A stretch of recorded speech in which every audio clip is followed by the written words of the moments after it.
ఇప్పుడు ఏదో ఇష్యూ తేవాలి కాబట్టి అన్నట్లుగా ఆంధ్రప్రదేశ్లో రోడ్ల మీద నిరసనలు ధర్నాలు అని చెప్పి నానా రచ్చా చేస్తున్నారు వైసీపీ వాళ్ళు. సమస్య లేకపోయినా దాన్ని సృష్టించి దాన్ని రాజకీయానికి వాడుకునే లీడర్ని జగన్మోహన్ రెడ్డిని ఒక్కడనే చూస్తున్నాం. నేను చర్చకు సిద్ధం, మీరు వస్తున్నారా? ఒక్కటే వర్డ్ 3 days నుంచి ఆయన డిఫరెంట్ మోషన్స్లో అడుగుతున్నారనమాట. జగన్మోహన్ రెడ్డికి ఏంటి అంటే నారా లొకేషన్ చూస్తే ఈర్ష్య, ద్వేషం, కసి, కక్ష, కార్పణ్యం. ఇటు అసెంబ్లీ సమావేశాలకి రారు, అక్కడ మాట్లాడరు. అంటే ఎక్కడ మాట్లాడాలో అక్కడ మాట్లాడకుండా రోడ్ల మీదకి వచ్చి జనం మీద పడితే అసలు ఎన్ని రోజులు సార్ ఈ ఇష్యూస్ అనేవి? ఇట్లా ఇక్కడ జగన్మోహన్ రెడ్డికి ఆయనకి డిఎస్సి గురించి అసెంబ్లీలో ఏం జరిగిందో, నారా లోకేష్ ఏం సమాధానం చెప్పాడు, సీఎం చంద్రబాబు నాయుడు ఏం సమాధానం చెప్పాడు, ఈ జగన్మోహన్ రెడ్డికి అర్థమే కావట్లా. నమస్తే అండి, వెల్కమ్ టు అవర్ ఛానల్. మనతో ఈరోజు సీనియర్ జర్నలిస్ట్ సత్యమూర్తి గారు ఉన్నారు. సార్ నమస్తే. నమస్కారం అండి.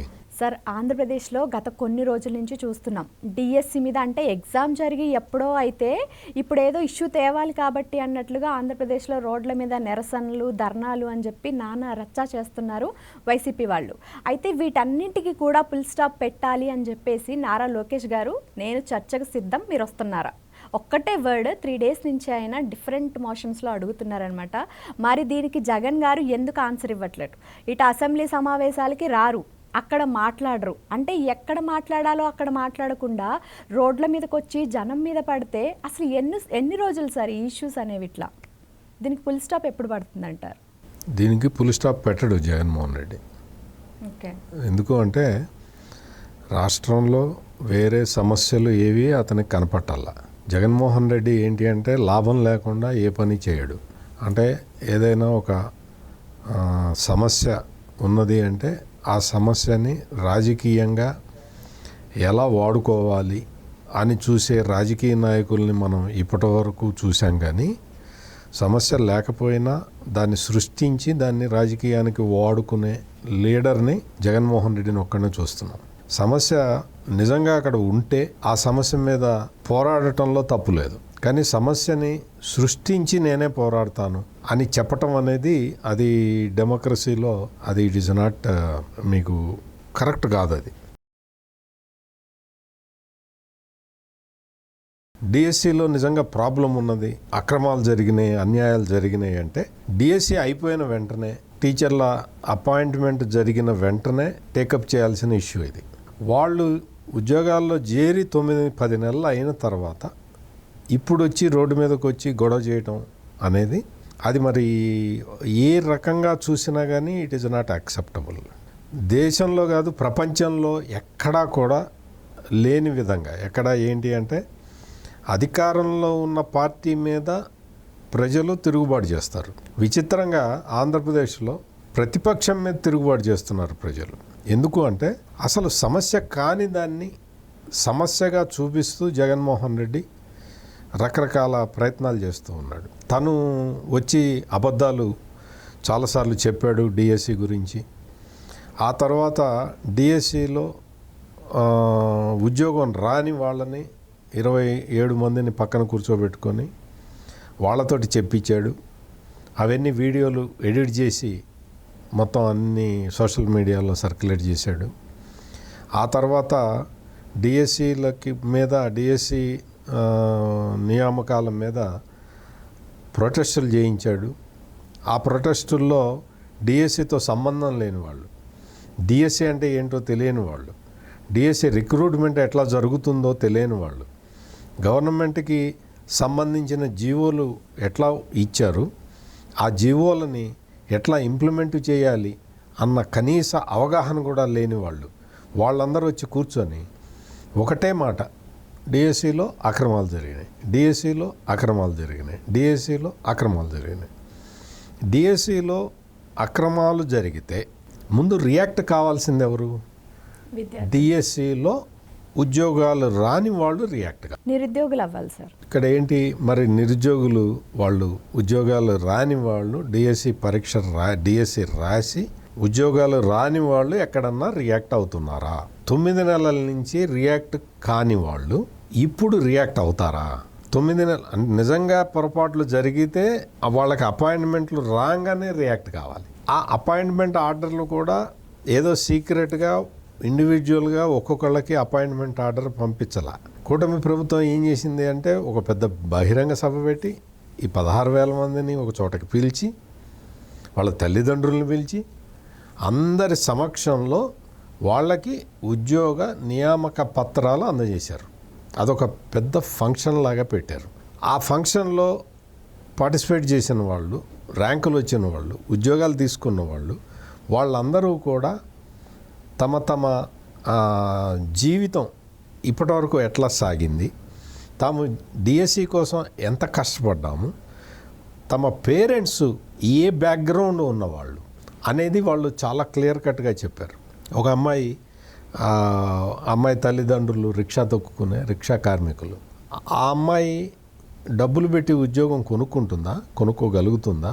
ఇంకొక అతను ఒక సామాన్యమైన అంటే రైతు కూడా కాదు, రైతు కూలీ కొడుకు ఉద్యోగం కొనుక్కోగలుగుతాడా? కొనుక్కునేటైతే కొనుక్కునే స్తోమత ఉంటే ఏం చేస్తారో తెలుసా? జగన్మోహన్ రెడ్డి టైంలో 165 పోస్టులు గ్రూప్ 1 పెట్టి డబ్బులకి అమ్ముకున్నాడు చూసావా? అప్పుడే కొనుక్కునేవాళ్ళు. గ్రూప్ 1 పోస్టులు కొనుక్కునేవాళ్ళు వీళ్ళందరూ. వీళ్ళకి అంత ఆర్థిక స్తోమత లేదు, అంత డబ్బులు లేవు, అంత వాళ్ళ బ్యాక్గ్రౌండ్ అది కాదు. వాళ్ళకున్నదల్లా కేవలం తెలివితేటలు మాత్రమే. వాళ్ళు తమ తెలివితేటల్ని మాత్రమే ఉపయోగించి ఉద్యోగం తెచ్చుకోవాలి. అటువంటి పరిస్థితుల్లో ఉన్న వ్యక్తులు వీళ్ళందరూ అతి సాధారణమైన కుటుంబాల నుంచి వచ్చిన వాళ్ళు. మొత్తం 16,000 మంది. నేనైతే ఘంటాపదంగా చెప్పగలుగుతా 16,000 మంది కూడా. వాళ్ళందరూ కూడా బిలో మిడిల్ క్లాస్ వాళ్ళే ఉన్నారు. మీరు కావాలంటే చెక్ చేసుకోండి. ఎవ్వరూ కూడా బాగా డబ్బులు ఉన్నవాళ్ళు, బాగా సంపాదించిన అక్రమ ఆస్తులు ఉన్నవాళ్ళు, దాదాపు 11-12 కేసులు ఉన్నవాళ్ళు, మొత్తం వాళ్ళ నాన్నలు ముఖ్యమంత్రులుగా పనిచేస్తే లక్షలు కొట్టేసిన వాళ్ళు, లక్షల కోట్లు కొట్టేసిన వాళ్ళు ఎవరు లేరు ఇందులో. అందరూ బిలో మిడిల్ క్లాస్, మధ్యతరగతి కూడా కాదు, బిలో మిడిల్ క్లాస్ ఉన్నారు వీళ్ళందరూ. కావాలంటే మీరు చెక్ చేసుకోండి.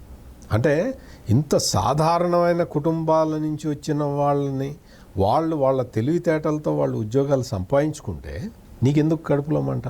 నీకెందుకు కడుపు మంట అంటే కేవలం ఒక్కటే ఒక రీజన్, పొలిటికల్ రీజన్ ఒక్కటే కనపడుతున్నది. పొలిటికల్ రీజన్ ఏంటి? విద్యాశాఖ మంత్రిగా నారా లోకేష్ ఉన్నాడు. నారా లోకేష్ ఒక పెద్ద ఫోర్స్గా ఎదుగుతూ ఉన్నాడు. రాష్ట్ర రాజకీయాల్లో ఫోర్స్గా ఎదిగి తన స్థానాన్ని సుస్థిరం చేసుకుంటున్నాడు. ఇదొక్కటే జగన్మోహన్ రెడ్డికి ప్రాబ్లం. జగన్మోహన్ రెడ్డి వయసు రీత్యా అంటే మామూలుగా సిదిరి అప్పలరాజు కొడుకు బైక్ వేసుకొని వెళ్ళి ఒక యాదవుడిని గుద్ది చంపినప్పుడు జగన్మోహన్ రెడ్డి ఏమన్నాడు? అతనికి 44 ఏళ్ళు వయసు అయిపోయింది అన్నాడు. అతనికి వాస్తవంగా 38. ఈ జగన్మోహన్ రెడ్డి కొంత ఎక్కువ వేసి 44 సంవత్సరాలు వయసు అయిపోయింది, చచ్చిపోతే తప్పేంటి అని అడిగాడు. జగన్మోహన్ రెడ్డి వయసు చూసినా కానీ లోకేష్ వయసుతో పోల్చుకుంటే అదే ఫార్ములాని అప్లికబుల్ చేస్తే ఎవరు? జగన్మోహన్ రెడ్డి. ఎవరైతే గొర్రెల కాపరి ఉన్నాడో దానయ్య, అతని గురించి ఈ జగన్మోహన్ రెడ్డి మాట్లాడిన మాటల్ని అప్లికబుల్ చేసుకుంటే ప్రాబ్లం ఏంటో మీకు అర్థమయ్యే ఉంటుంది. అందుకని జగన్మోహన్ రెడ్డికి ఏంటి అంటే నారా లోకేష్ని చూస్తే ఈర్ష్య, ద్వేషం, కసి, కక్ష, కార్పణ్యం ఇవన్నీ ఒక్కసారి మిక్సీలో గ్రైండ్ చేసి తీసినట్టుగా కనపడుతూ ఉంటుంది. నారా లోకేష్ని ఎట్లయినా సరే అడ్డుకోవాలి, నారా లోకేష్ రాజకీయ జీవితాన్ని అడ్డుకోవాలి అనే ఒకే ఒక్క ఉద్దేశంతో జగన్మోహన్ రెడ్డి ఈ డిఎస్సిని తీసుకొచ్చి ముందర పెడుతున్నాడు. దీనికోసం అని చెప్పి ప్రజలెవరూ కలిసి రావట్లేదని, డిఎస్సి రాసిన వాళ్ళు, ఉద్యోగాలు వచ్చిన వాళ్ళు ఎటు జగన్మోహన్ రెడ్డితో కలిసి రారు, డిఎస్సి రాసిన వాళ్ళు కూడా కలిసి రావట్లేదని పక్క రాష్ట్రాల నుంచి కూలీల్ని తీసుకొచ్చి వాళ్ళతోటి ప్రొటెస్టులు చేయిస్తున్నాడు. ఇప్పుడు లేటెస్ట్గా ఏంటంటే అది కూడా ఫిజిల్ అవుట్ అయిపోయింది, ఫెయిల్ అయిపోయింది. అందుకని ఇప్పుడు ఏంటి అంటే అసెంబ్లీకి తను పోలేడు, పోయినా అక్కడ అడగలేడు. అడిగితే వాళ్ళు క్లారిఫికేషన్ ఇది అడగకపోయినా ఇస్తారు, అది వేరే విషయం, ఇచ్చారు ఆల్రెడీ. డిఎస్సిలో ఎంత పకడ్బందీగా నియమ నిబంధనలను పాటించింది చెప్పేశారు ఆల్రెడీ. అది వినాడు. ఇప్పుడు నేను చెప్తూ ఉన్నాను, మీరు తల ఊపుతూ ఉన్నారు. అంటే ఏంటి? నేను చెప్పేది మీకు వినపడుతున్నది. తలకాయ ఊపుతున్నారు, మధ్య మధ్యలో నవ్వుతున్నారు. కాబట్టి నేనేమనుకుంటాను, నేను చెప్పేది మీకు అర్థమవుతున్నది అనుకుంటా. మీకు అర్థమయ్యేలాగా ఉంటే ఇంకో కొంచెంసేపు చెప్పగలుగుతాను. నేను ముందర చెప్పిందే మీకు అర్థం కాకపోతే నేను ఇంకా ఫర్దర్గా చెప్పేది ఏమి ఉండదు కదా. సేమ్ అదే ఇక్కడ జగన్మోహన్ రెడ్డికి, ఆయనకి డిఎస్సి గురించి అసెంబ్లీలో ఏం జరిగిందో, నారా లోకేష్ ఏం సమాధానం చెప్పాడో, సీఎం చంద్రబాబు నాయుడు ఏం సమాధానం చెప్పాడో ఈ జగన్మోహన్ రెడ్డికి అర్థమే కావట్లా. ఒకసారి చెప్పారు, 2 సార్లు చెప్పారు, 3 సార్లు చెప్పారు, ఆఫీసర్లు చెప్పారు, మంత్రులు చెప్పారు, రాజకీయ నాయకులు చెప్పారు, అందరూ చెప్పారు. ఎవరు చెప్పినా జగన్మోహన్ రెడ్డికి అర్థం కావట్లా. ఇంకేం చేయాలి? ఇంకెవరు చెప్పాలి? ఇంకా అందుకని ఎవరు చెప్పినా అర్థం కాదు. నీకు రాజకీయ నాయకులు చెప్తే అర్థం కాల, ఐఏఎస్ ఆఫీసర్లు చెప్తే అర్థం కాల, నాలాంటి జర్నలిస్టులు చెప్తే అర్థం కాల, టీవీ డిబేట్లలో దీని మీద మాట్లాడితే అర్థం కాల. ఇంకా నీకు ఎట్లా చెప్పాలి? తెలుగులో చెబితే అర్థం కాల, ఇంగ్లీష్లో చెబితే అర్థం కాల, హిందీ మరి మా ఎవరికి రాదు, ఆయనకు వచ్చో లేదో నాకు తెలియదు. ఇంకా నీకు ఏ భాషలో చెప్పాలి? ఎట్లా చెప్పాలి? అందుకని జగన్మోహన్ రెడ్డి ఏంటి అంటే, తను రాజకీయ కారణాలతోటి, కేవలం రాజకీయ అవసరాలతోటి మాత్రమే ఈ ఇష్యూని టేకప్ చేశాడు. కాబట్టి ఎవరు చెప్పినా వినడు. నారా లోకేష్ రాజీనామా చేయాలి. ఇంక ఇది కంటిన్యూ అవుతుందా సార్? ఇలాగే కంటిన్యూ చేస్తాడు. జగన్మోహన్ రెడ్డి కంటిన్యూ చేయటానికి దీనికి పెద్ద బడ్జెట్ పెట్టుకున్నాడు. ఇప్పుడు లేటెస్ట్గా ఏంటి అంటే, సోషల్ మీడియా ఇన్ఫ్లుయెన్సర్లోని కొంతమందిని తీసుకొచ్చాడు, కొత్త వాళ్ళని. మొన్ననే ఇంటర్వ్యూలు అయినాయి. వాళ్ళందరూ వస్తారు, వాళ్ళకు ఒక స్క్రిప్ట్ ఇస్తాడు, ఆ స్క్రిప్ట్ని చదువుతారు, ముందర పెట్టుకుంటారు, పేపర్ కనపడకుండా కెమెరా పెట్టుకుంటారు, వాళ్ళు ఆ స్క్రిప్ట్ చదువుతారు. కొంచెం వెటకారంగా, కొంచెం ఎకసెక్కంగా, హావభావాలతోటి చదువుతారు. కొత్త వాళ్ళు వచ్చారు. ఇప్పుడు మీరు చూడండి, మీరు ఎక్కడన్నా చూడండి, ఫేస్బుక్లో కానీ, యూట్యూబ్లో కానీ, ఇన్స్టాగ్రామ్లో కానీ, ఈ వైసీపీ తరఫున అన్ని కొత్త మొహాలు కనపడుతూ ఉంటాయి. అందరూ కొత్త వాళ్ళే. పాత వాళ్ళు ఏమయ్యారు? పాత వాళ్ళు వాళ్ళని తీసి పక్కన పెట్టాడు. ఇప్పుడు కొత్తగా డబ్బులు ఇచ్చి అందరినీ తీసుకొచ్చి కూర్చోబెడుతున్నాడు.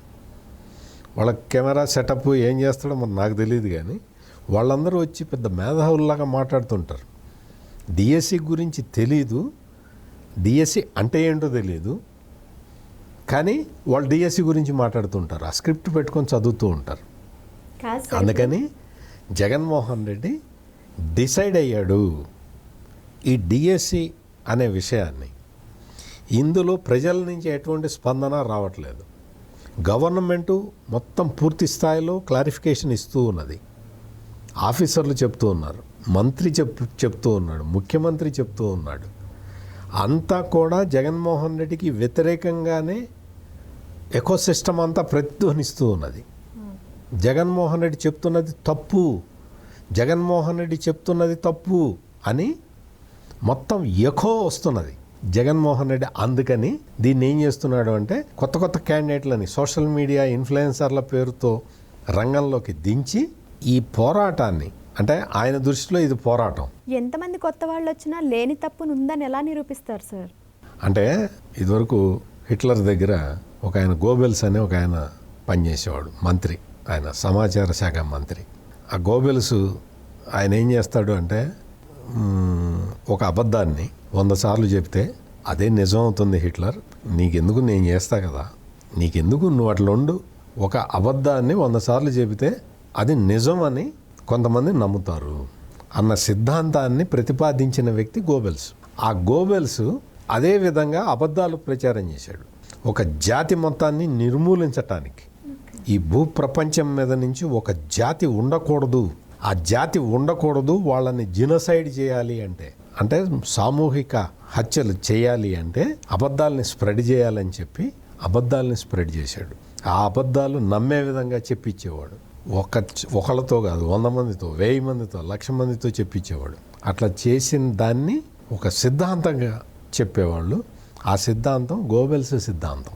ఆ గోబెల్స్ సిద్ధాంతం మీద అపారమైన నమ్మకం ఉన్న వ్యక్తి జగన్మోహన్ రెడ్డి. ఫైనల్గా ఏంటి అంటే గోబెల్స్ సక్సెస్ కాలా. గోబెల్స్ కూడా తెలియని విషయం ఏంటి అంటే వాస్తవం అనేది ఒకటి ఉంటుంది, సత్యం అనేది ఒకటి ఉంటుంది.